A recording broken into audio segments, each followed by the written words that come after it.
Very much, and it's a bit intimidating to be in a room where people know so much about an issue and you don't really know much.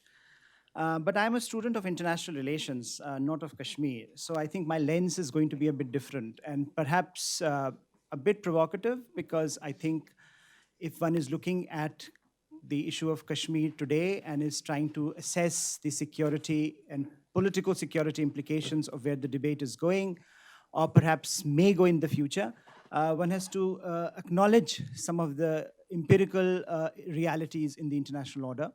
Uh, I think for all stakeholders, it's very important to be aware of those realities, and perhaps that's the justification for my being here today. Uh, I will start by sort of pointing out one thing, but taking you to or asking you to briefly think about, one of the biggest uh, aspects of international relations this year. And it was striking that, among other things, this year has been marked by China's getting outed for its treatment of its minorities, Muslim minorities in Xinjiang. Now, this is one of the most brutal treatments of any community that we have witnessed in recent years. But what has the international response been?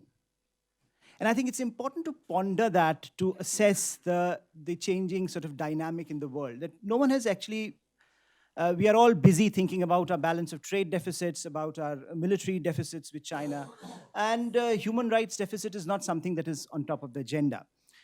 And I think this underscores a particularly painful reality in international relations, that major powers can get away with virtually anything. And if that is the reality, that is the prism through which one tries to understand the evolving international order, I think it brings me to my central contention that in contemporary international relations, Kashmir issue perhaps is not even a footnote.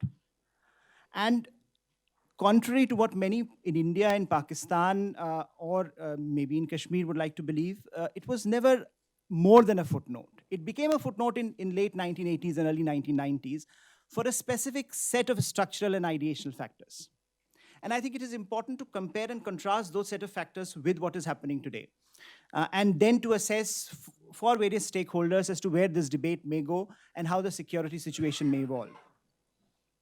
Structurally, if you go back to late 80s, early 1990s, especially the dynamic that was being played out in terms of how global balance of power was shaping up, Pakistan had a critical role to play for the West.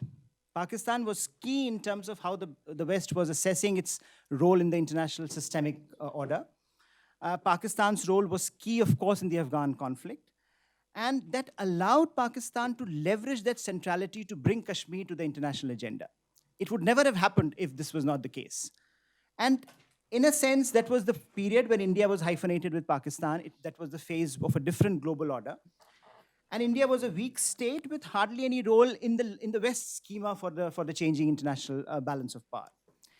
And the West's main concern at that point, if you see how they located the Kashmir conflict, was a potential Indo-Pakistan conflict on Kashmir, because there is a nuclear angle attached to it. So if you read all the statements again and again from late 1980s to early 1990s, as India was as India and Pakistan sort of shaped the discourse around Kashmir, the reality for the West was very simple: that this is a problem that has to be addressed because there is a potential for an escalation in the nuclear realm. So this was the largest structural point. Ideas also matter. And ideationally, this was the time, if you recall, again, this was the period when history was ending, apparently, for Francis Fukuyama. This was the high tide of Western liberalism. This was the high tide of free market capitalism and liberal democracy. Human rights are going to be spread around the world. And if you conceive of the global environment from that perspective, you look at how the West's idea that intervention in internal affairs of other states is pertinent on certain issues like human rights was made available for the international community. The issue of self-determination became an important entry point for the West's idea of intervention in internal affairs of other states. And I think that has led to certain set of consequences for the West in the 1990s, which we are well aware today, and the backlash today that West is facing on that count. But that was a high tide of Western liberalism, and one must acknowledge that. That was also a time when the idea of terrorism was old-fashioned. That terrorism, use of violence, was deemed acceptable if the ends are clearly politically situated. So it was the time of the old terrorism. We now make this distinction between old and new terrorism, and that was the age of old terrorism, and where the sense that perhaps use of violence for political ends is acceptable. And the result was, you see, in late 1980s, early 1990s, an internationalization of the conflict of Kashmir, which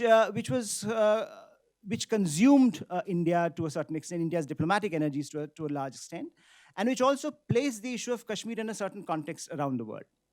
So I think when we are looking at the change or this in discourse on Kashmir today, one has to acknowledge that when it emerged on the international platform, there was a certain politico-strategic context, and that context is now shifting dramatically. And one has to acknowledge that for all stakeholders who want to see this problem resolved, that acknowledgement is very important. So let's compare that those structural and ideational variables today.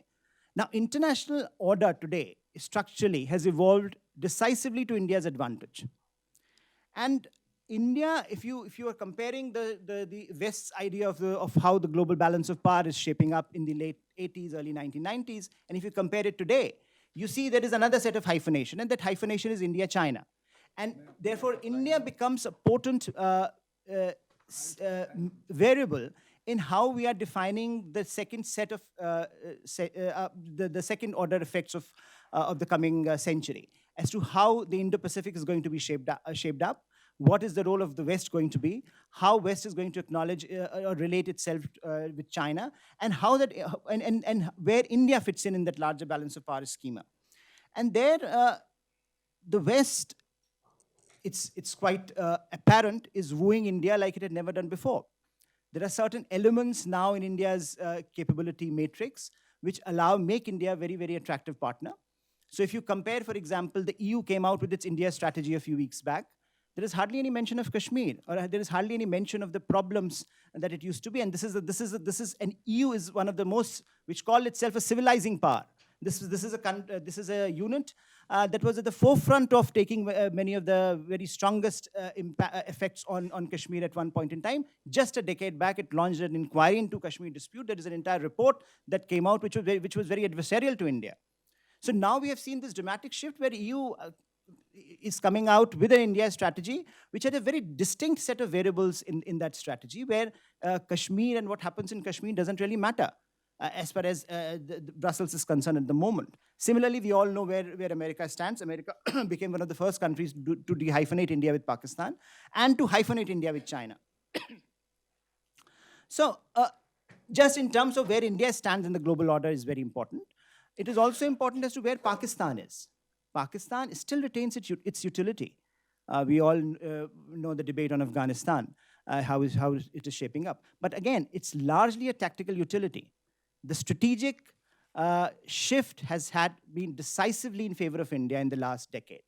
And that means that the issue of Kashmir will not have the kind of resonance internationally that it used to have once. South Asian nuclear issue has also changed.